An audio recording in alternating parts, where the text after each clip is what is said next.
मसीह यीशु के नाम में आप सबकी सलामती हो। आज हम कलाम मुक़द्दस में से पढ़ेंगे खरूज 23 बाब।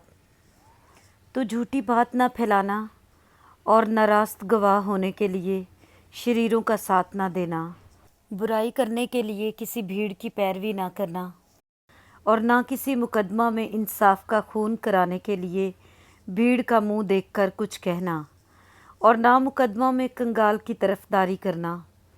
अगर तेरे दुश्मन का बैल या गधा तुझे भटकता हुआ मिले तो तू ज़रूर उसे उसके पास फेर कर ले आना। अगर तू अपने दुश्मन के गधे को बोझ के नीचे दबा हुआ देखे और उसकी मदद करने को जी भी न चाहता हो तो भी ज़रूर उसे मदद देना।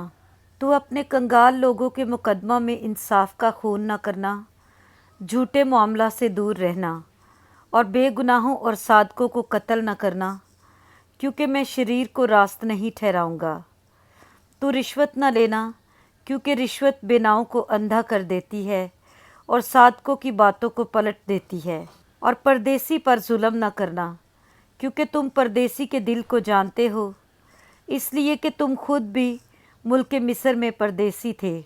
और 6 बरस तक तू अपनी ज़मीन में बोना और उसका गला जमा करना, पर 7वें बरस उसे यूं ही छोड़ देना कि पड़ी रहे, ताकि तेरी कौम के मस्कीन उसे खाएं और जो उनसे बचे उसे जंगल के जानवर चर लें।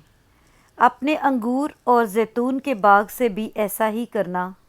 6 दिन तक अपना काम काज करना और 7वें दिन आराम करना, ताकि तेरे बैल और गधे को आराम मिले और तेरी लौंडी का बेटा और परदेसी ताज़ा दम हो जाएं। और तुम सब बातों में जो मैंने तुमसे कही हैं होशियार रहना और दूसरे मबूदों का नाम तक न लेना, बल्कि वो तेरे मुंह से सुनाई भी न दे। तू साल भर में 3 बार मेरे लिए ईद मनाना। ईद फतीर को मानना, उसमें मेरे हुक्म के मुताबिक अबीब महीने के मुकर्रा वक्त पर 7 दिन तक बेखमीरी रोटियां खाना, क्योंकि उसी महीने में तू मिस्र से निकला था। और कोई मेरे आगे खाली हाथ ना आए। और जब तेरे खेत में जिसे तूने मेहनत से बोया पहला फल आए तो फसल काटने की ईद मानना। और साल के आखिर में जब तू अपनी मेहनत का फल खेत से जमा करे तो जमा करने की ईद मनाना। और साल में 3 मरतबा तुम्हारे यहाँ के सब मर्द खुदावंद खुदा के आगे हाजिर हुआ करें। तू खमीरी रोटी के साथ मेरे ज़बिया का खून ना चढ़ाना और मेरी ईद की चर्बी सुबह तक बाकी ना रहने देना। तू अपनी ज़मीन के पहले फलों का पहला हिस्सा खुदावंद अपने खुदा के घर में लाना। तू हलवान को उसकी माँ के दूध में ना पकाना। देख, मैं एक फ़रिश्ता तेरे आगे आगे भेजता हूँ कि रास्ता में तेरा निगहबान हो और तुझे उस जगह पहुँचा दे जिसे मैंने तैयार किया है।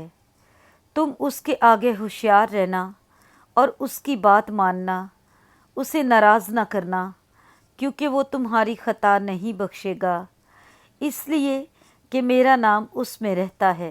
पर अगर तू सचमुच उसकी बात माने और जो मैं कहता हूँ वो सब करे, तो मैं तेरे दुश्मनों का दुश्मन और तेरे मुहालफों का मुहालिफ हूँगा। इसलिए कि मेरा फ़रिश्ता तेरे आगे आगे चलेगा और तुझे अमूरियों और हित्तियों और फिरजियों और किनानियों और हवियों और यबूसियों में पहुंचा देगा, और मैं उनको हलाक कर डालूँगा। तू उनके माबूदों को सिजदा न करना, ना उनकी इबादत करना, ना उनके से काम करना, बल्कि तू उनको बिल्कुल उलट देना और उनके सतूनों को टुकड़े टुकड़े कर डालना। और तुम खुदावंद अपने खुदा की इबादत करना, तब वो तेरी रोटी और पानी पर बरकत देगा और मैं तेरे बीच से बीमारी को दूर कर दूंगा। और तेरे मुल्क में ना तो किसी के इसकात होगा और ना कोई भांज रहेगी, और मैं तेरी उम्र पूरी करूंगा। मैं अपनी हैबत को तेरे आगे आगे भेजूंगा और मैं उन सब लोगों को जिनके पास तू जाएगा शिकस्त दूंगा। और मैं ऐसा करूंगा कि तेरे सब दुश्मन तेरे आगे अपनी पुश्त फेर देंगे। मैं तेरे आगे जंबूरों को भेजूंगा جو ہوی اور کنانی اور ہتی کو تیرے سامنے سے بھگا دیں گے۔